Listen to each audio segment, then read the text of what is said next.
Mensagem do dia, com o pastor Marcelo Gomes.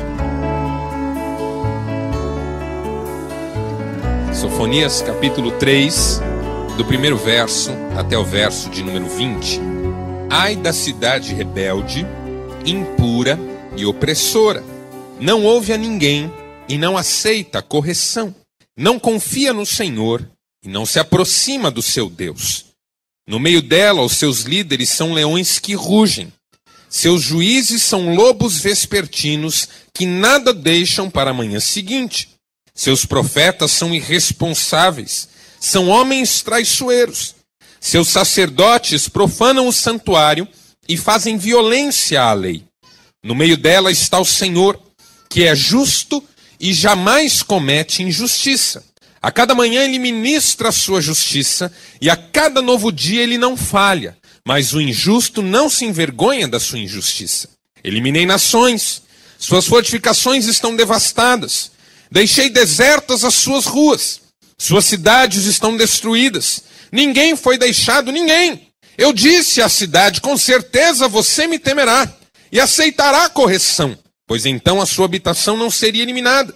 Nem cairiam sobre ela todos os meus castigos, mas eles ainda estavam ávidos por fazer todo tipo de maldade. Por isso esperem por mim, declara o Senhor. No dia em que eu me levantar para testemunhar, decidi ajuntar as nações, reunir os reinos e derramar a minha ira sobre eles, toda a minha impetuosa indignação. O mundo inteiro será consumido pelo fogo da minha zelosa ira.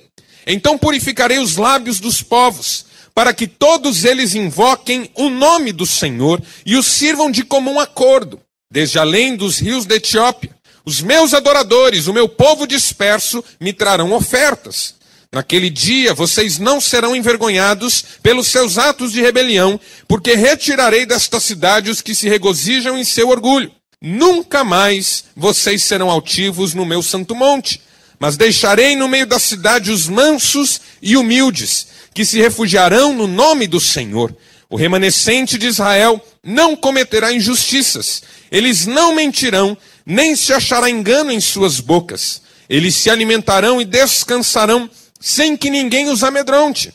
Cante, ó cidade de Sião, exulte, ó Israel, alegre-se, regozije-se de todo o coração, ó cidade de Jerusalém. O Senhor anulou a sentença contra você. Ele fez retroceder os seus inimigos. O Senhor, o Rei de Israel, está em seu meio. Nunca mais você temerá perigo algum. Naquele dia se dirá a Jerusalém, não tema, ó Sião, não deixe suas mãos enfraquecerem. O Senhor, o seu Deus, está em seu meio, poderoso para salvar. Ele se regozijará em você. Com o seu amor a renovará, ele se regozijará em você com brados de alegria. Eu ajuntarei os que choram pelas festas fixas, os que se afastaram de vocês, para que isso não mais lhes pese como vergonha. Nessa época, agirei contra todos os que oprimiram vocês, salvarei os aleijados e ajuntarei os dispersos. Darei a eles louvor e honra em todas as terras onde foram envergonhados. Naquele tempo, eu ajuntarei vocês, naquele tempo os trarei para casa. Eu lhes darei honra e louvor entre todos os povos da terra, quando eu restaurar a sua sorte diante dos seus próprios olhos, diz o Senhor. Louvado seja Deus pela sua palavra. Amém? Nós sabemos muito bem, pela leitura do Antigo Testamento, que houve uma época na história de Israel em que Israel se dividiu em duas nações. Isso aconteceu depois da morte do rei Salomão. Salomão morreu e 10 tribos que ocupavam a região norte de Israel criaram um novo estado, deixando 2 outras tribos com um estado próprio no sul. Ficamos assim conhecendo o reino do norte, Israel, e o reino do sul, Judá. Quando você ouve as palavras hebreus, israelitas, judeus, definindo este povo que nós acompanhamos pela leitura do Antigo Testamento, você fica confuso talvez.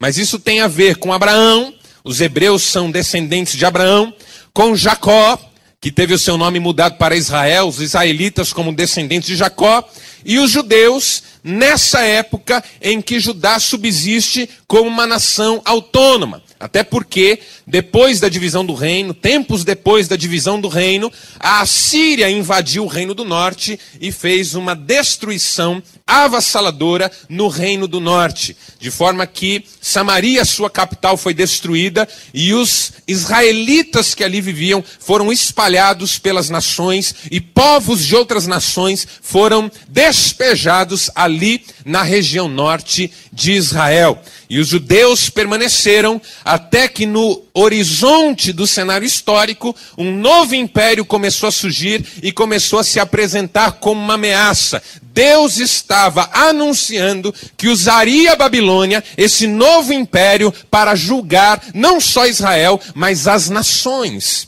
Note, em todo o tempo do Antigo Testamento, nesse período, os profetas que Deus levantou entenderam a Babilônia como um agente do juízo de Deus.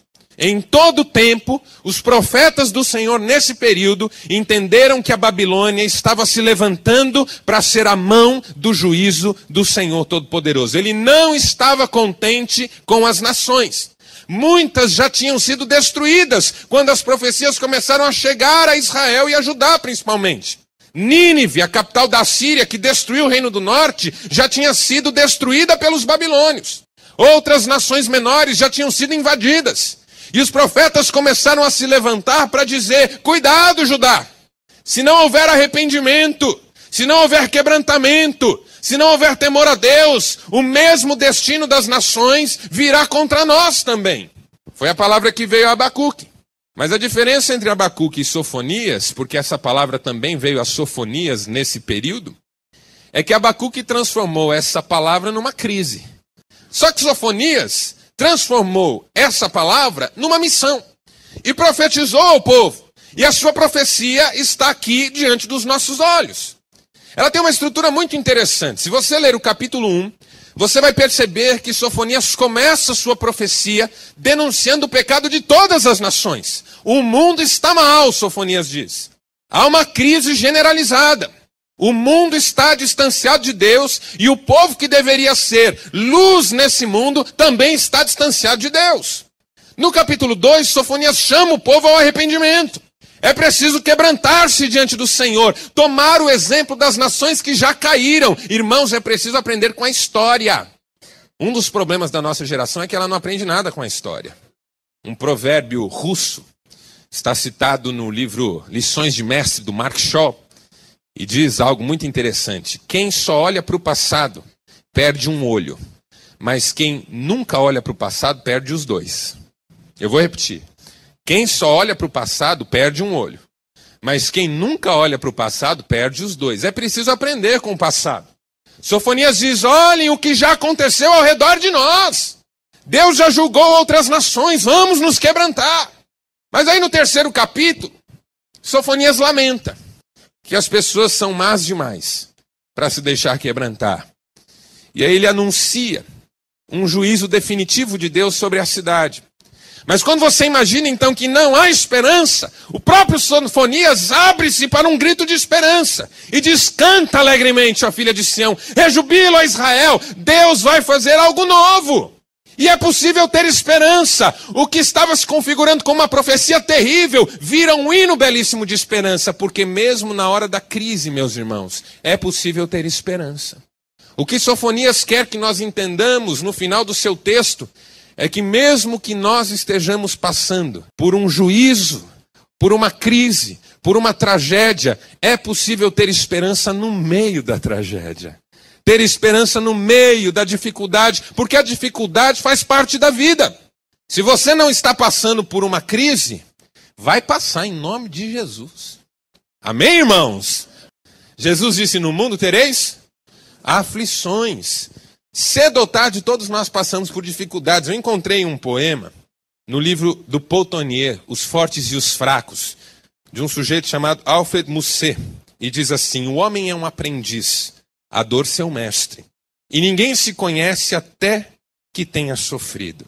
É uma dura lei, mas uma lei suprema, velha como o mundo e como a fatalidade, que nos obriga a receber da infelicidade o batismo e a comprar tudo por esse triste preço. Nesse texto em que Paul Tournier insere esse poema, ele está falando exatamente do fato que os sofrimentos e as provações são inevitáveis na nossa vida. O poeta diz, nos obriga a receber da infelicidade o batismo. Você sabe que isso é verdade. Você sabe que cedo ou tarde nós passamos por uma fase muito difícil na vida da gente. Eu quero dizer para você em nome de Jesus, quer você esteja passando agora por uma luta ou ainda vá passar, é possível ter esperança no meio das dificuldades. É possível ter esperança mesmo quando as coisas não nos sorriem. E o profeta Sofonias nos ajuda a entender isso. E ele nos dá 3 motivos para nós entendermos por que é possível ter esperança no meio do sofrimento. E o primeiro é o seguinte: nós podemos ter esperança no meio do sofrimento, do juízo, porque só a esperança nos ajuda a compreender o caráter terapêutico do juízo. Só a esperança nos ajuda a compreender o caráter terapêutico do juízo. Deixa eu dizer algo para você com muita sinceridade. Quando a situação difícil vem contra a nossa vida, a impressão que às vezes nós temos é que Deus não pode nos ver bem. Sabe aquela mãe que não pode ver o filho quieto que já pede alguma coisa? Ou aquele marido que não pode ver a mulher sossegado que já quer um favor? Parece que Deus não pode nos ver bem. É só nós estarmos vivendo um tempo de bonança, Deus vem com provação. Parece que não gosta de nos... Essa é a sensação que às vezes a gente tem. Por isso que a gente faz perguntas do tipo, por que agora, Senhor? Mas justo agora, meu Deus. Como se Deus estivesse pensando assim, bom, aproveitar que você está tranquilo, deixa eu dar uma tribulada na sua vida. Mas não é isso. O problema é que o tempo vai passando e nós vamos perdendo a sensibilidade para perceber que os nossos passos estão se desviando do Senhor. Deus não está trazendo juízo sobre Judá porque Judá está bem demais e precisa de uma prova, mas porque Judá está acomodada e precisa ser chamada de novo ao compromisso. Olha como o profeta Sofonias descreve a cidade. Ai da cidade rebelde, impura e opressora. Não ouve ninguém, não aceita correção, não confia no Senhor. Os seus príncipes são como leões que rugem.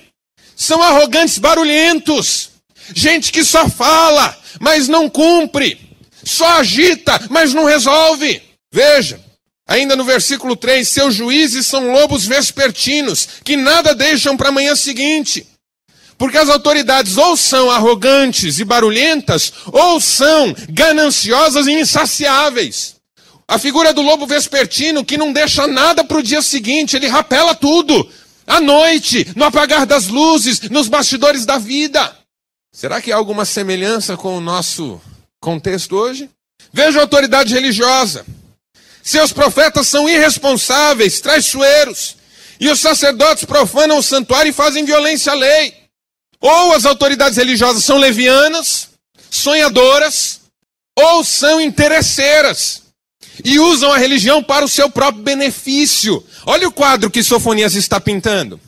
Mas isso não é o pior. O pior é que essas pessoas não ouvem ninguém. Não se deixam quebrantar. Deus está no meio da cidade, mas a cidade não consegue enxergar a sua justiça. Deus fez uma obra entre as nações e pensou, o meu povo vai aprender com isso, mas o povo não aprende, porque pior que o pecado é a falta de quebrantamento. É a incapacidade de nos arrependermos. Há um poeta chamado José Paulo Paes, que escreveu um pequeno poema que diz assim: a torneira seca, mas pior, a falta de sede. A luz apagada, mas pior, o gosto do escuro. A porta fechada, mas pior, a chave por dentro. Pior do que o seu pecado é a sua incapacidade de se quebrantar. O pecado é mau, mas pior é a nossa incapacidade de reconhecê-lo na nossa vida. Blaise Pascal diz, é sem dúvida nenhuma um mal ser cheio de defeitos, mas é um mal maior ainda ser cheio deles e não querer reconhecê-los. O problema da cidade é a sua indiferença a Deus. Pecar, nós pecamos. Eu e você somos pecadores, esse é um ensino da Bíblia. Mas o que nos prejudica enormemente, o que nos mata por dentro, é essa insensibilidade para as coisas de Deus. O problema não é que você peque, porque se você tentar não pecar, não vai conseguir. O O problema é que você não se arrependa. Por isso que Charles Spurgeon, num livrinho chamado Tudo pela Graça, diz que o arrependimento é companheiro inseparável da fé. Quem crê, se arrepende, porque sabe que é pecador diante de Deus. Note, Sofonias está dizendo, o juízo é importante porque as pessoas vivem bem, mas vivem longe de Deus. E Deus não vai admitir isso. Por quê? Porque Deus não está comprometido, irmãos, ouçam o que eu vou dizer nessa tarde. Deus não está comprometido com o nosso bem-estar. Ele está comprometido com a nossa salvação. É um erro imaginar que Deus está lá no céu, preocupado apenas, única e exclusivamente com o nosso bem-estar. Você está feliz, meu filho? Sabe aquela mãe que chama o filho? Filho, o que está acontecendo com você? Ah, mãe, eu estou usando droga. Mas você está feliz, filho? Então tá bom. Olha, mamãe só quer a sua felicidade, viu, filho? Então, se você está feliz, está tudo bem. Seu namoro está bem, olha, mãe, nós estamos vivendo de usar droga, de roubar. Não, mas você está feliz, filho? Isso não existe. Com Deus também não é assim. Não tem essa de você estar feliz, meu filho. Se você está se afastando, Deus vai buscar você. Porque importa entrar sem um olho e sem uma mão no céu do que ir com o corpo inteiro para o inferno, diz a Bíblia. Então é onde vem o juízo. O momento difícil, o momento mais complicado na história da igreja cristã iniciante foi logo no momento mais favorável da sua existência como igreja. Atos dos Apóstolos. Você que já leu Atos dos Apóstolos sabe que no momento mais maravilhoso da igreja de Jerusalém, quando a igreja estava crescendo, maravilhosa, cada pregação de Pedro era 5.000 que se convertiam. Olha, já pensou? Faz uma pregação, 5.000 se convertem, outra pregação mais 3.000, outra pregação mais outros 5.000. A igreja de vento em polpa, uma maravilha. E aí o Senhor desencadeia uma terrível perseguição contra a igreja. Por quê? Porque ele já tinha mandado a igreja pregar aos gentios e ela não estava obedecendo. Porque é fácil ser igreja no bem bom, difícil é ser obediente. E aí vem a palavra do juízo, e aí vem o chacoalhar de Deus. Mas esse chacoalhar é terapêutico, é para ajudar, é para curar feridas, é para colocar a igreja em oração, no trilho da obediência, colocar sua vida no prumo. Você ora mais quando está em luta, busca mais ao Senhor, se quebranta mais, descobre que não pode confiar em si mesmo. Não é uma bênção quando você descobre que não pode confiar em si mesmo? É isso que Sofonias está dizendo. Que o juízo veio não para bagunçar uma vida organizada, mas para chamar a atenção de uma vida indiferente. E para salvar. Por isso, quando o sofrimento vier na sua vida, agradeça a Deus. Ele está trabalhando na sua vida. Daniel Goleman, naquele livro muito interessante chamado Inteligência Emocional, um livro que fez um grande sucesso há pouco tempo, quando saiu, diz que o sofrimento tempera a alma. O sofrimento tempera a alma. Ele é importante na construção da personalidade. O sofrimento ajuda você a ser uma pessoa melhor na presença de Deus. Então não reclame, não murmure, agradeça no momento difícil. E saiba que você pode ter esperança. Porque só a esperança vai ajudar você a entender o caráter terapêutico do sofrimento. Amém, irmãos? Estamos juntos até aqui? Segundo, por que ter esperança no momento difícil? Porque só a esperança estimula a fidelidade em circunstâncias adversas. Primeiro, a esperança me ajuda a entender que aquilo é bom para mim. Segundo, a esperança me ajuda a continuar vivendo com correção, mesmo que todos já tenham abandonado isso. Olha, esse é um problema sério na nossa vida. Quantos de nós nunca se perguntaram por que quem faz tudo errado dá certo e a gente que faz tudo certo tem que passar por luta? Você já fez essa pergunta? Abra sua Bíblia comigo no Salmo 73, rapidinho. Você vai ver um texto belíssimo, que é ao mesmo tempo um desafio para o nosso coração. Salmo 73, um salmo escrito por Asaf, num momento muito especial da sua vida com Deus e de muitos questionamentos diante de Deus. Olha só como ele começa esse salmo e depois na sua casa você vai ler como ele termina esse salmo. Salmo 73 diz assim: certamente Deus é bom para Israel, para os puros de coração. Essa é uma conclusão inegociável. Mas, quanto a mim, verso 2, os meus pés quase tropeçaram e por pouco não escorreguei, pois tive inveja dos arrogantes quando vi a prosperidade dos ímpios. Já sentiu isso? Já lidou com esse tipo de sentimento? parece que quem faz tudo errado dá certo. Quer saber? Eu não vou mais fazer nada certo. Se não for a esperança, meu irmão, essa vai ser a conclusão da sua vida no momento difícil. Vender a alma. Negociar princípios, valores. Só a esperança ajuda você a manter os passos firmes no momento difícil. Veja o que Sofonias diz. Vamos voltar lá. E agora vai ser outro Deus nos acuda para achar de novo Sofonias, não é? Versículo 9. Purificarei os lábios dos povos. Versículo 10. Os meus adoradores, o meu povo disperso, me trarão ofertas. Versículo 11. Naquele dia não serão envergonhados pelos atos de rebelião. Retirarei da cidade os que se regozijam em orgulho.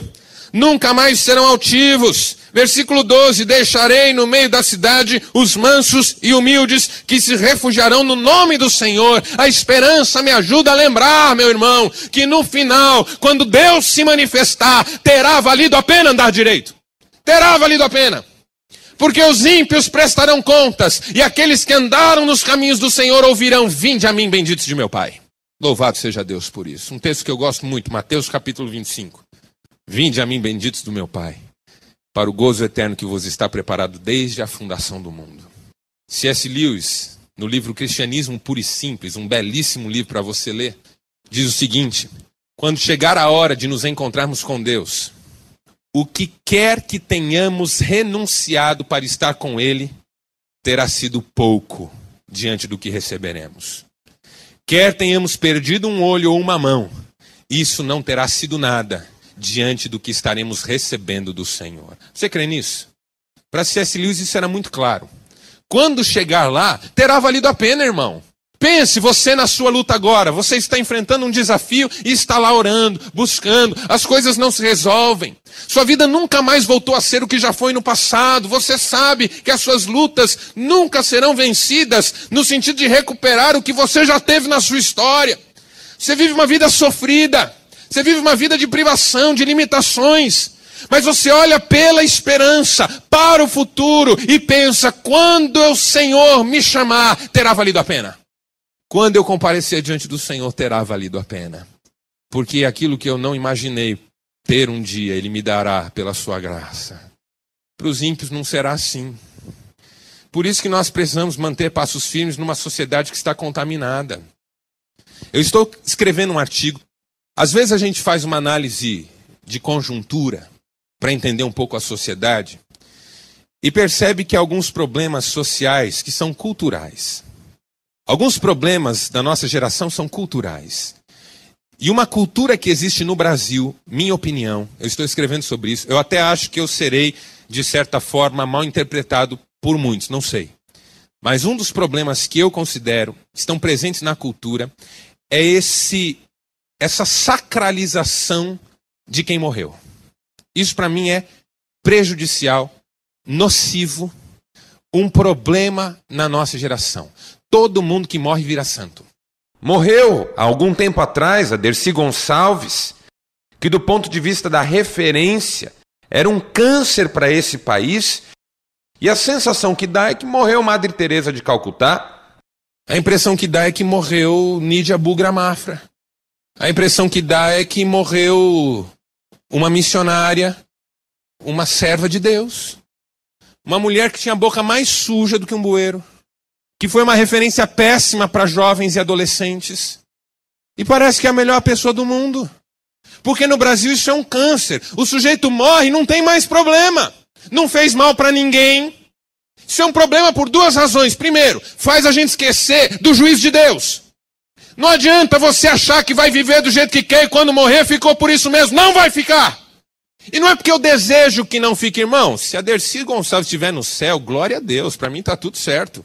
Não vou me sentir ofendida em nada. Em nada. Porque a bênção maior não é ir para o céu. A bênção maior é ver o céu vir aqui. Você crê nisso? Se eu chegar no céu e todos os ímpios do mundo tiverem sido salvos, eu vou olhar para eles e dizer assim: mas eu cheguei primeiro. Você também. Não é uma questão de salvação de céu e de inferno, mas é uma questão de comparecer diante do trono de Deus.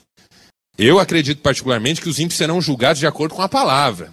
Não acho que vai ter salvação generalizada, produto genérico, de baciada, não. Agora, é importante que nós lembremos que nós vamos comparecer diante de Deus. E quando alguém morre no Brasil, a sensação que fica é que apagou, acabou. Olha aí, que bom, era uma beleza de pessoa. Não era, não! Não precisa dizer isso no velório nem para a família, tá, irmão? Mas não era, não! E outra coisa, além de tirar a consciência do juiz de Deus, tira a consciência de juízo histórico. Porque a história julga, mas no Brasil não. Devia ser uma vergonha alguém morrer e as pessoas falarem, que bom, que morreu não a pessoa, mas a figura que ela representava.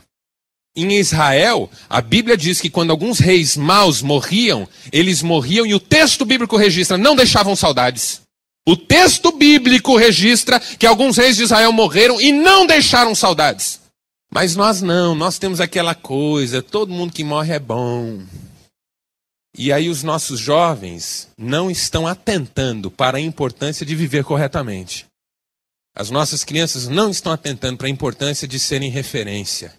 Salmo capítulo 15, o que habitará na presença de Deus é aquele que tem o ímpio como desprezível, mas honra os que temem ao Senhor.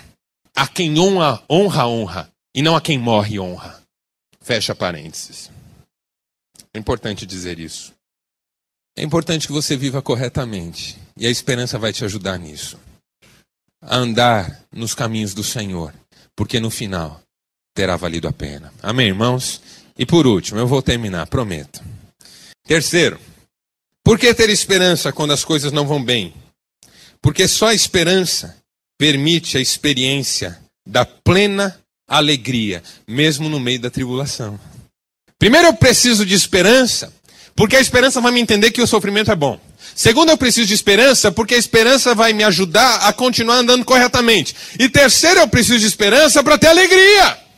Porque eu já vi gente que enfrenta a tribulação sabendo que aquilo é bom, que enfrenta a tribulação sabendo que precisa manter a correção, mas que faz isso numa draga, com uma tristeza, a pessoa está sempre deprimida. Você fala assim, meu irmão, tá tudo bem? Ele fala assim, tô indo, né? Aí você diz assim, para dar uma desconversada e já ir se retirando. Tá? Mas com Jesus dá pra... se bem que... Aí você fala, oh Deus... Tem gente que até enfrenta a luta com correção, mas com uma tristeza. A vida é deprimente. O rosto é fechado, carrancudo. Não pode. A esperança alegra. Por isso Sofonias diz, canta alegremente, ó filha de Sião. Jubilo a Israel. O Senhor anulou a sentença que era contra você. Meu irmão, em Cristo, Deus anulou o escrito de dívida que pesava sobre a sua vida. Então alegre-se, por favor. Rejubile-se em Deus, cante, exalte, erga as suas mãos, faça festa na presença do Senhor. A salvação é um chamado à festa. Você sabe que o que nos espera... Tem gente que não vai gostar do céu. Olha que tem. Porque a primeira coisa que vai ter no céu é uma festa. E tem gente que não gosta de festa. Abaixa, Jesus, tem como abaixar esse volume? Esses anjos não param, não? Oh, que coisa! As bodas do Cordeiro. Deus é um Deus festivo. A Bíblia fala tudo de festa.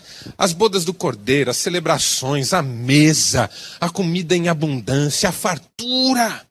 E nós não podemos ser crentes tristes. A tristeza faz parte da vida, não pode ser negada. O que ela precisa é se submeter à alegria. Pode a tristeza durar uma noite, mas a alegria vem de manhã. Alegria! Dietrich Bonhoeffer, um dos mais importantes teólogos alemães, eu sempre uso teólogo alemão porque fica chato falar pastor alemão. Ele já tem um nome diferente, né? É um pastor alemão. Teólogo alemão Dietrich Bonhoeffer tem um livrinho brilhante chamado Vida em Comunhão. E nesse livro ele diz o seguinte: se nós perdermos a alegria em Cristo, eu temo que nós percamos também a fé e a esperança nele. Se nós perdermos a alegria em Cristo, eu temo que nós percamos também a fé e a esperança nele. Porque a alegria na Bíblia, meu irmão, não é um resultado. Eu aprendi a minha vida inteira que a alegria é um desfecho. Você também aprendeu isso. A alegria é resultado. Você tem uma experiência favorável, a alegria chega. Você tem uma boa notícia, a alegria vem. A alegria sempre é um encerramento. Mas esse não é o princípio bíblico. Na Bíblia, a alegria é força. Neemias diz, a alegria do Senhor é a nossa força. Ou seja, ela está presente no processo. É uma alegria que me ajuda a vencer, a seguir em frente. Deus ungiu o Senhor Jesus com o óleo da alegria como a nenhum de seus companheiros. E a vida de Jesus foi um martírio. Mas ele o enfrentou na alegria do Espírito Santo. Paulo diz, alegrai-vos sempre no Senhor. 1 Tessalonicenses 5. Alegrai-vos sempre. Outra vez digo, alegrai-vos. Esse é um princípio da fé, a alegria. E a esperança me ajuda a ter alegria, porque a esperança olha para o que Deus está reservando lá na frente. Então hoje eu canto, porque eu estou indo para lá. Amém, irmãos? Queria convidar você a fechar os seus olhos. Vamos curvar a nossa cabeça. Deus amado, Pai Celeste, nós louvamos o Teu nome nesta hora, porque o Senhor falou ao nosso coração. Cremos que a Tua palavra é viva e eficaz, mais cortante do que qualquer espada de 2 gumes, e ela chega ao fundo do nosso coração, discerne as intenções do nosso coração e traz cura para a nossa alma. Que esta palavra encontre lugar em nós, que as nossas vidas não sejam mais as mesmas, que comecemos a colocar em prática aquilo que temos aprendido de Ti, que o Teu Espírito nos ajude. A Tua palavra nos diz que o Teu Espírito nos ajuda em nossas fraquezas, e nós precisamos do Teu Espírito para não tropeçarmos, e para quando tropeçarmos, levantarmos e seguirmos em frente, no poder do Teu amor. Aplica mesmo esta palavra ao nosso coração e dá-nos a graça de vivermos uma vida que glorifique o Teu nome. É a nossa oração, em nome do Teu Filho Jesus Cristo. Amém. Amém.